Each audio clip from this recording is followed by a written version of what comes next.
Shalom, everyone.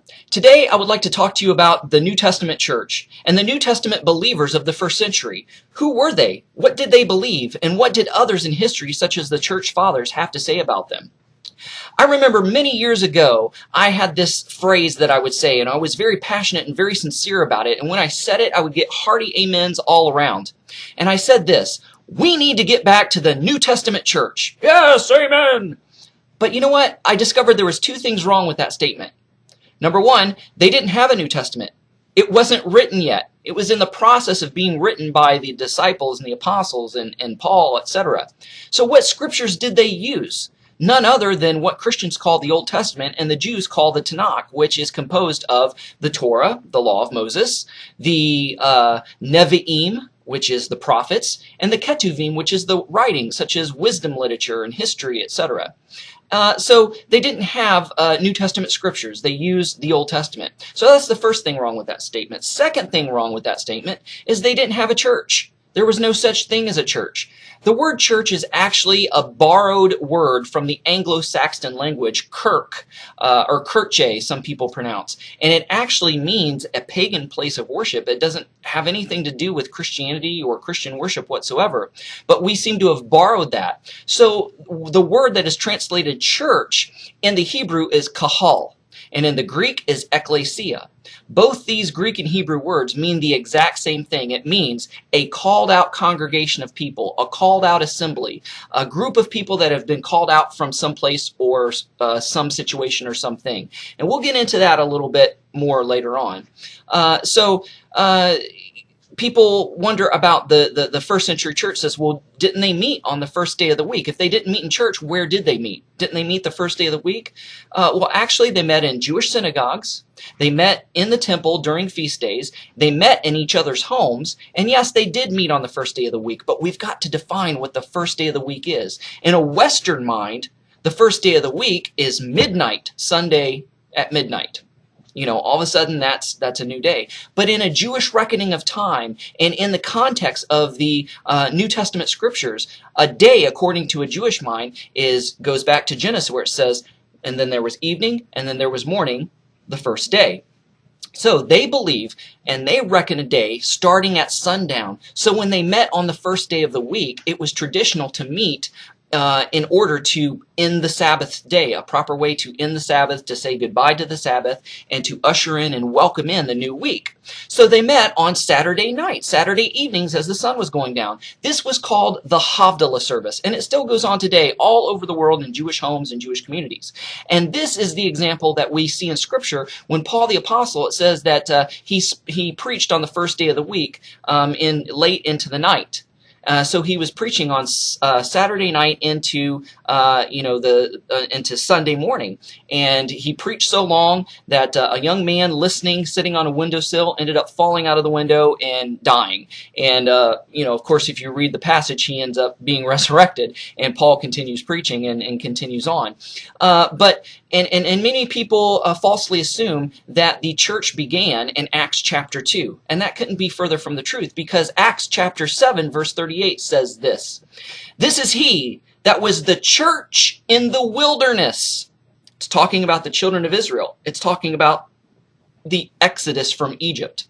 So it says, "This is he that was the church in the wilderness, with the angel which spake to him on Mount Sinai, and with our fathers who received the lively oracles to give unto us." So we see that there was actually a church in the wilderness. The church actually began when the children of Israel left Egypt. Remember what I said that the word church means in Hebrew? It's kahal. It means a called out assembly, a called out congregation. Israel was called out of Egypt. So they were the church, the called out assembly in the wilderness. So the church began with the children of Israel and the Exodus. And so the church in the book of Acts is just a continuation of the church in the wilderness. So the church actually began in the Old Testament, not in the New Testament.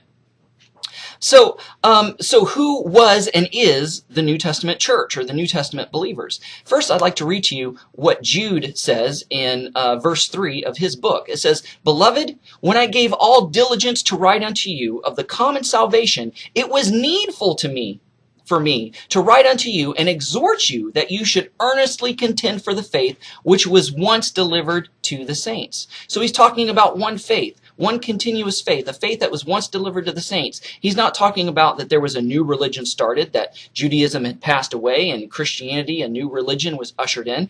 He said it was the faith that was once delivered to the saints. And so I'd like to read to you a quote from Reb Moshe ben Shaul. And he says in his work called the Nazarenes, he says, "We know from historians, prophecies in Daniel and the Targums, which are Aramaic loose interpretations of the Tanakh, the Old Testament, etc., that many of the Jews in Yeshua's time were waiting for the Messiah. There were many sects of Judaism. The best known are the Pharisees, the Sadducees, the Essenes, and the Zealots. All of these were groups that had many subgroups, probably 24 to 40 in all, according to historians. Each group had their own distinct doctrine, and Judaism was much more diverse than it was in later centuries. They had different ideas on how to keep the Torah, the inspiration of the rest of Scripture, and the books that are not now in the Tanakh, in the Old Testament, the calendar, the Messiah, the resurrection, etc. They often persecuted each other while at the same time uniting against a common outside enemy. They all, however, acknowledged each other as being legitimately a part of Judaism as a whole, we should say. Not different religions. The Jews that believed in Yeshua as the Messiah were one of these sects, and they were totally accepted as a part of Judaism. So in the first century, you had thousands of Jews who confessed the faith in Messiah Yeshua, that believed that Yeshua was the divine Messiah. We see this all throughout the book of Acts. Acts chapter 2, 41 and 47, Acts chapter 4, verse 4, Acts chapter 6, verse 7, chapter 9, verse 31, and chapter 21, verse 20. Not only did they believe that Yeshua was the divine Messiah, they believed in the Torah, in the law, in keeping the Torah, and keeping the law. Matter of fact, it says they were zealous, eager to keep the commandments, eager to keep the law of Moses, according to Acts chapter 15, verses 19 through 21, and Acts chapter 21, verses 17 through 27. And it says that they all met in church? No, they met in synagogues, according to James 1:1 and James 2:2. Now, this sect of Jewish believers in Messiah Yeshua was called the Nazarenes. And where they get this word Nazarenes from is from the Hebrew word netzer, which means the branch, which is referring back to the prophecy in Isaiah 11:1, where it talks about a branch coming from the stump of Jesse. And we know that that is Messiah Yeshua. But also, Messiah Yeshua, he was called the rabbi from Nazareth, which is another reason why this sect was called the Nazarenes. Now, Rav Shaul, who Christians know as the Apostle Paul, was accused of being one of its leaders, according to Acts chapter 24, verses 5 through 6. So before the term Nazarenes, Acts chapter 24, verse 5, before the term Nazarenes set in, it was called the Way. Acts chapter 9, verses 1 and 2. Now, the word Christian appears in Acts chapter 11:26 and chapter 26, verse 26, and 1 Peter chapter 4, verse 16. But this was probably at first a derogatory term that was used in regards to Gentile believers coming into Nazarene Judaism, coming into the Nazarene Jewish faith. It wasn't referring to Jewish believers, but Gentile believers.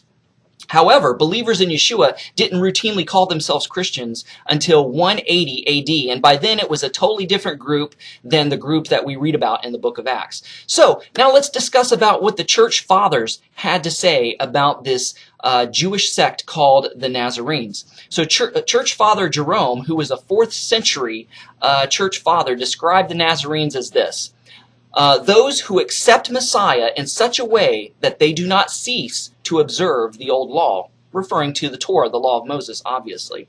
Now, Jerome quoted quite often from Nazarene commentaries in his writings. He would say things such as, for the rest, the Nazarenes explain the passage this way, or the Nazarenes whose opinion I set forth above, etc., etc., etc. Now, in reference to Jerome's commentary on Isaiah, mentioning the Nazarenes, a gentleman named Ray A. Pritz, who wrote an excellent book called Nazarene Jewish Christianity, says this: It is clear that the Nazarenes consider the final authority in any such debate to be the Old Testament scriptures, the Old Testament, and not later rabbinic interpretations. He says of the Nazarene attitudes in regards to the Apostle Paul, in none of the remains of Nazarene doctrine can one find a clear rejection of Paul or his mission or his message. So if you remember my video about the Apostle Paul, I clearly laid out that he believed in the Torah, that he was a Torah-obedient Jew. He taught others, even Gentiles, to keep the Torah. And this would seem to concur with that conclusion because he said, Mr. Pritt says that the Nazarenes accepted the Apostle Paul. So they knew the Apostle Paul taught Torah and obeyed Torah and taught others to obey it. Now, Pritz also said that Philaster, who was the bishop of Brescia, or Breccia, as some may pronounce, in regards to his writings, that he didn't mention the Nazarenes in any of his discourses regarding heretics and heresies, because at that time the Nazarenes were not considered a heretical sect. But we move on to the church father, Epiphanes, and Epiphanes, he said of the Nazarenes in his work Against Heresy, he says, the Nazarenes do not differ in any essential thing from the Jews, since they practice the customs and doctrines prescribed by Jewish law, except they believe in Christ.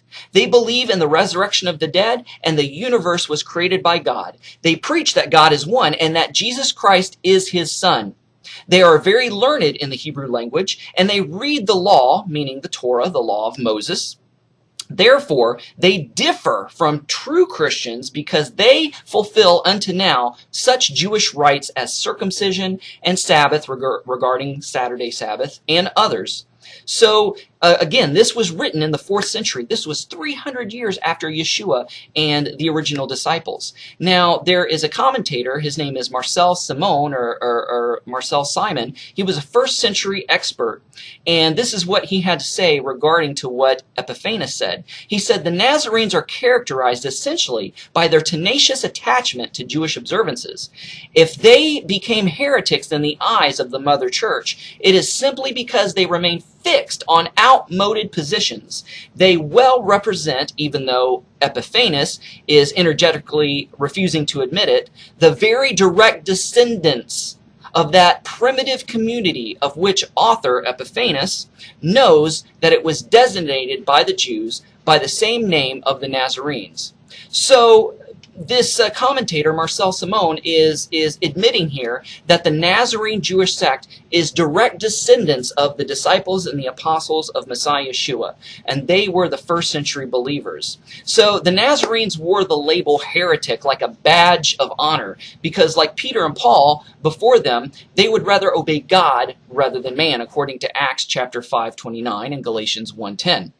Now, Paul said, and Acts 24:14 in the King James Version, he says, but this I confess unto thee, that after the way which they call a heresy, other translations translate that word heresy as sect, but he says, but I confess unto thee, that after the way which they call the heresy or a heresy, so I worship the God of my fathers, believing all things which are written in the law of Moses and in the prophets. So no writer before Epiphanes mentions the Nazarene, because according to the opinion of Ray A. Pritz, who wrote Nazarene Jewish Christianity, he believes that they weren't seen as a heretical sect before that time. Now, let's move on to Justin Martyr.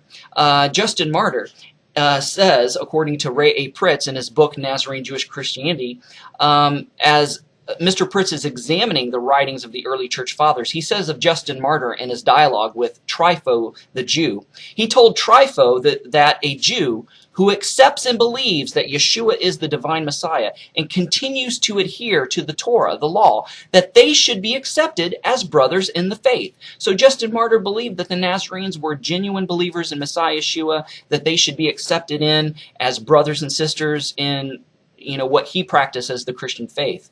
Now let's move on to Origen. Origen knew firsthand of Jews among the Christian community who believed and accepted Yeshua as the divine Messiah, yet still lived their lives according to the Torah. But he mistook them for Ebionites who believed that Yeshua is Messiah, but that he wasn't divine. Now, Mr. Pritz says that Eusebius mentions the Ebionites and notes that they were two different kinds of Torah-obedient Ebionites. One that believed that Yeshua was the divine Messiah, and those who did not. So the Ebionites that Eusebius is referring to, that believes in the divine Messiah, could be none other than the Nazarene Jews. So let's go on to Augustine, and this is what Augustine said. So by Augustine's day, the Nazarenes were clearly branded as a heretical sect. They were to be wiped out, shunned, and not listened to. He said, just as they persist to the present day, who call themselves Nazarene Christians and circumcise the carnal foreskin in a Jewish way, were born heretics. Now, Theodoret of Cyrus, this is what he said. The Nazarenes are Jews. They honor Christ as a righteous man and use the gospel according to Peter. But some think he confused them with the Ebionites, because true Nazarenes believe that Yeshua is the divine Messiah, whereas Ebionites believe that Yeshua is Messiah, but not divine and just simply a righteous man. Now, let's finally move on to Constantine. The Church of Rome and the Council of Laodicea under Constantine in Canon 29 and 336 AD declared, Christians must not Judaize by resting on the Sabbath, and they meant the Saturday Sabbath, the Sabbath of the Jews. But they must work on that day, rather honoring the Lord's Day, which they mean Sunday, the day of the sun god, by resting, if possible, as Christians. However, if any Nazarenes be found Judaizing, let them be shut out from Christ. And so, banned from Jewish synagogues and denied the messiahship of Yeshua and persecuted by the Roman Catholic Empire and Church, the Nazarenes went underground and all but died out. So they were banned from the Jewish synagogues that denied Yeshua as Messiah. So they were no longer accepted in Judaism as a whole, and in Jewish sects, and by Jewish communities. So they were banned from Jewish communities and synagogues because the Jewish synagogues denied the messiahship of Yeshua, and they held on to the messiahship of Yeshua.